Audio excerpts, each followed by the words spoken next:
ஓம் சாய்ராம். ஸ்ரீ சாயி பாபாவின் பக்தர்களின் அனுபவங்கள் என்ற புத்தகத்தை பூஜ்ய ஸ்ரீ நரசிம்ம சுவாமிஜி அவர்கள் தொகுத்து வழங்கியுள்ளார்.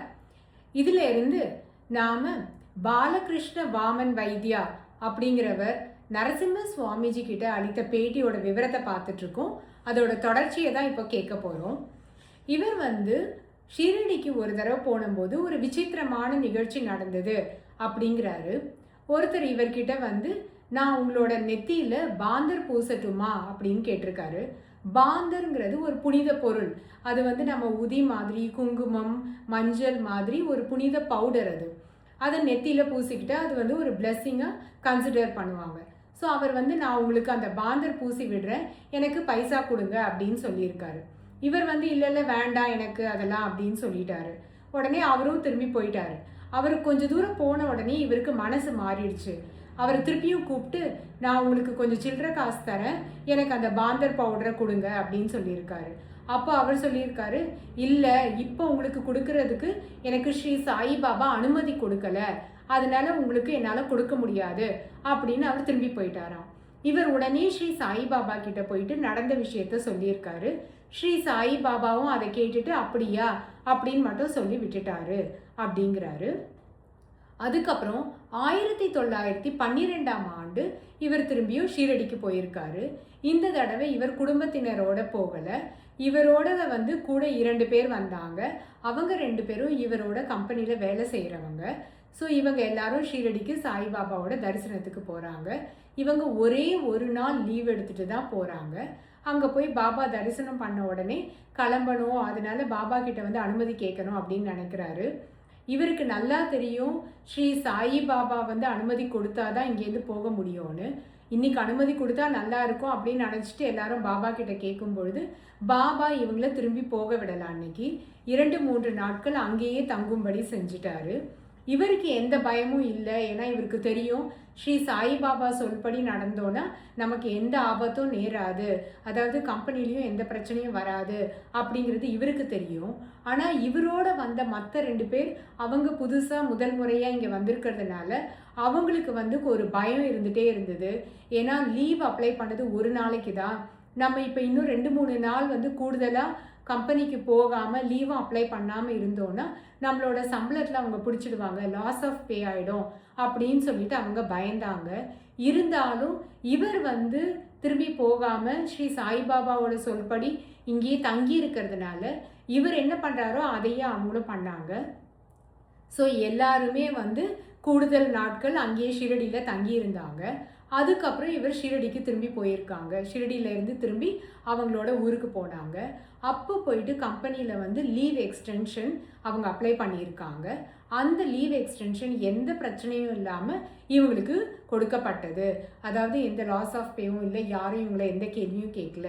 இது ஸ்ரீ சாய்பாபாவோட அருள்னால நடந்தது அப்படிங்கிறத எல்லாரும் மனப்பூர்வமாக நம்பினாங்க அப்படிங்கிறாரு. 1916ஆம் ஆண்டு வாக்கில் இவர் பாந்திராவையே தன்னுடைய இருப்பிடமாக மாற்றிக்கிட்டாரு. இவங்க வீடெல்லாம் அங்கே மாற்றிக்கிட்டாங்க. அப்போது 1917-18 அந்த காலகட்டத்தில் ஒரு நாள் இவங்க வீட்டு வாசலில் ஒரு சாது நின்று இருக்காரு. அவர் 1 பைசா தட்சணை கேட்டிருக்காரு. அப்போ இவரோட பையன் தான் அங்கே இருந்திருக்காரு. அவர் அந்த சாதுவை பார்த்த உடனே சொல்லியிருக்காரு, நீங்கள் யாருன்னு எனக்கு தெரியும் அப்படின்னு சொல்லிட்டு அவருக்கு 1 பைசா தட்சணை கொடுத்துருக்காரு. ஏன்னா இவரோட பையனும் ஸ்ரீ சாய்பாபா தரிசனத்துக்கு வந்திருக்காரு. அது இல்லாமல் இவங்க வீட்டில் ஸ்ரீ சாய்பாபாவோட திருவுருவ படத்தை வச்சு தினசரி இவங்க வழிபாடெல்லாம் நடத்துறதுனால அவருக்கு வந்திருக்கவர் ஸ்ரீ சாயிபாபா தான். ஆனால் தனக்கு அந்த ரூபத்தை வெளிப்படுத்தாமல் வந்திருக்காரு அப்படிங்கிற மாதிரி இவருடைய மகனுக்கு புரிஞ்சிருக்கு.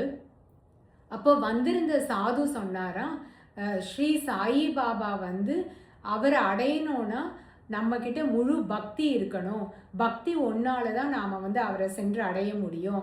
அவர் நீங்கள் செய்கிற எல்லா செய்கைகளுக்கும் உங்களோடையே கூட இருந்து உங்களை கைட் பண்ணுவார், அவருடைய பாதத்துக்கு நமஸ்காரம் பண்ணுங்க அப்படிங்கிற அர்த்தத்தில் அவர் சொல்லியிருக்காரு. இதை வந்து இவர் உள்ளே இருந்த பாலகிருஷ்ணா கேட்டுட்டாரு. கேட்ட உடனே ஓடி வந்து அப்படியே ஸ்ரீ சாயிபாபாவோட பாதத்தில் விழுந்து நமஸ்காரம் பண்ணிட்டு வீட்டுக்குள்ளே வாங்க அப்படின்னு சொல்லி அந்த சாதுவை கூப்பிட்டுருக்காரு. அந்த சாதுவும் இவர் வீட்டுக்குள்ளே வந்திருக்காரு. வந்த உடனே திரும்பியும் அவருக்கு நமஸ்காரம் பண்ணியிருக்காரு. நமஸ்காரம் பண்ணிட்டு அந்த சாது வந்து சமைச்சு சாப்பிட்றதுக்கு தேவையான கோதுமை மாவு அப்புறம் மற்ற சாமான்கள் எல்லாத்தையும் அவருக்கு வாங்கி அவருக்கு தட்சணையாக கொடுத்துருக்காரு. அவரும் வந்து கிளம்பும்போது இனிமே வந்து நீ ஷீரடிக்கு வர வேண்டாம், நான் வந்து எப்போவுமே உன்னோடையே இருக்கேன், நான் இங்கே தான் இருக்கேன் அப்படிங்கிறதையும் உறுதிமொழியை இவருக்கு சொல்லியிருக்காரு. இது 1918ஆம் ஆண்டு வாக்கில் நடந்திருக்கு. நமக்கு எல்லாம் தெரியும் அந்த சமயத்தில் தான் ஸ்ரீ சாயிபாபாவோட மகா சமாதியும் நடந்ததுன்னு.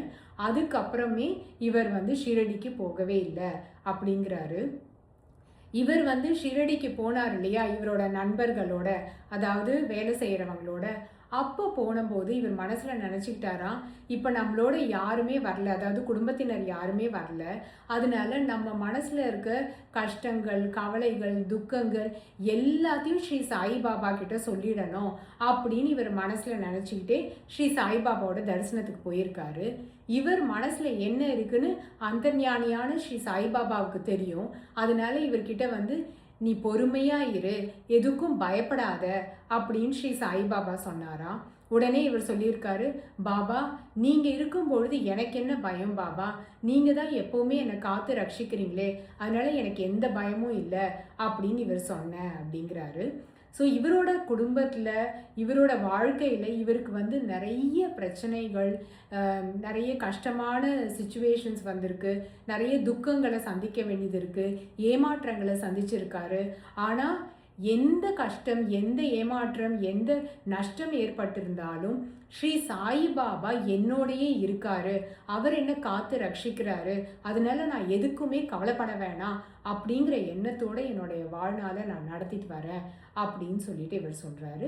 இதோட இவருடைய அனுபவம் முற்று பெறுகிறது. ஓ